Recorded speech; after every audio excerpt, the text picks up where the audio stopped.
told Angel he's not allowed to think about retiring until he's at least 100. Because we needed that proclamation. Rejoice and be glad. That by itself may be the biggest challenge of the entire gospel. All of it. It seems more impossible than ever to rejoice. How can we confront the growing, unprecedented, simultaneous, numerous evils that are confronting us in every single way, this onslaught? How can we even begin to chisel away at them when we're already so worn out and exhausted and stretched thin with so many demands and responsibilities in our daily lives? We have so many weaknesses that we're still working on, so many tragedies and challenges that we're still striving to work through the best we can. How can we do it? The Beatitudes. That's the answer. For Jesus' original audience, they recognize by the way Jesus was sitting and the exact way he was speaking, they knew that Jesus was about to announce his keystone teaching. Blessed are you. Happy are you. Fortunate are you. This must have come, like so many other teachings of Jesus, this must have come as an overwhelming shock to his original audience. Blessed? Fortunate? It doesn't feel fortunate to be poor or mourning or in persecution. Challenging times are unavoidable. Anyone over the age of 10 knows that already, and many under 10 know that already. Challenging times are unavoidable. But how we choose to respond to them makes all the difference. And Jesus proved that to us.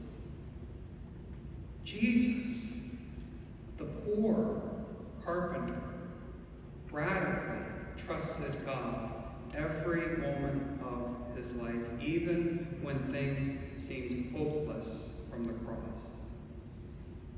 Jesus, who numerous times in the gospel, and I'm sure there were many other times that weren't recorded in the gospel, Jesus who mourned, who wept, who cried over the brokenness of humanity. And no one was more meek than Jesus. And I'm going to elaborate on that in a moment, because more people have a misunderstanding of what it means to be meek. No one was more merciful. No one was more loving. No one was more pure. No one was more persecuted than Jesus. But Jesus lived all of these Beatitudes, not with his divinity, with his humanity, to show us that we are capable of doing the Beatitudes as well. That we can be poor in spirit, to grow in this deeper and deeper recognition that everything we have, all the protections we have, one way or the other, everything is from God. And even if it doesn't play out the way we wanted it to or hoped it to, God will ultimately take care of us. And to let that be our central thought, to guide us through all the other challenges. That we mourn. That we mourn the devastation caused by evil. Particularly how Marxist wokeness and abortion have destroyed the lives of so many children, so many innocent, beautiful babies? Do we mourn that? And that connects with meekness.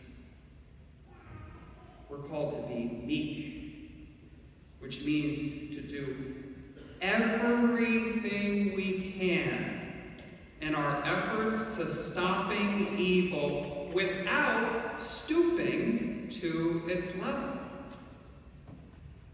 The sky's the limit on what we must do to confront evil. I'll just give one example. You're a very well-informed congregation. We still don't know everything that's going on. So much is kept from us, but we know more than most. We know more than 90% of the country about what's up and what's down. The delusions, the lies, the gaslighting. One of your jobs is to go to those people you know who at most get their news from TikTok and point out the reality that is, the dangers that are. But you don't just say, oh, things are bad, have a nice day. No. At the same time, we show how Jesus will take care of things and turn things around if we allow him to. Again, with zero compromise on our identity. God gives no license for sin, but we don't need to sin. We have plenty of other resources to confront the assaults against God and his people and his church. Meekness. To be truly merciful, whether it's on those people you see on TV or people within your family, even when they don't deserve mercy. To thirst for God. The same way Jesus said he thirsted for us from the cross. To purely accept God's way, not only as the best way, but as the only way, and to open the eyes to this greatest reality. You want to be happy, you want to be free, you want to have the greatest meaning? God's way. To be makers of peace, peacemakers, making the peace that will undo much of the destruction of just the last 3 years, in spite of the persecution that will result as we continue to brush up against the consciences of those who are working so hard and so consistently and so organized to do everything they can to silence us forever. It seems like too much. It seems too hard to take up this other cross. And we must. And I understand it feels impossible when you're barely bringing everything together on your minimal responsibilities. You're barely keeping from falling into a million pieces because of the unfair tragedies that you're going through right now in your lives, with the struggles, the brokenness that you hate and you want to be free from, with all of the difficulties and challenges as the evils just keep heaping and heaping. How do we do it? The first and second reading tell us it's precisely because of our brokenness that we can do it. God chose us with all of our brokenness, with all of our demands, to show through our limited selves his unlimited power. It's the greatest proof, and I continue to be overwhelmed with specific proofs, not just with what you shared with me, but with what I get to experience on a daily basis. I'm a lifelong insomniac. I don't try to sleep less than 8 hours, but more often than not, I don't. And I'm like, there's nothing here. There's nothing in me. I have no energy. I have nothing to say. And somebody comes to me and I'm like, where are these words coming from? God, always, over and over and over again on a daily basis. Whoa, there is no other explanation. For, again, we are the same as the disciples of the earliest church. They had it worse. I know things are bad and things are heading in that direction, but to become a disciple was a 95% guarantee you were going to die a very gruesome death. But they still chose to show that the more people try to destroy the church, the more proof that grows that shows that the church is indestructible. How beautiful is that? And even in the meantime, even when it doesn't seem your efforts are showing any external fruit, rest assured you are growing in God. You are growing closer to God. You're growing in serenity. He is healing you of the things you've longed to be healed from.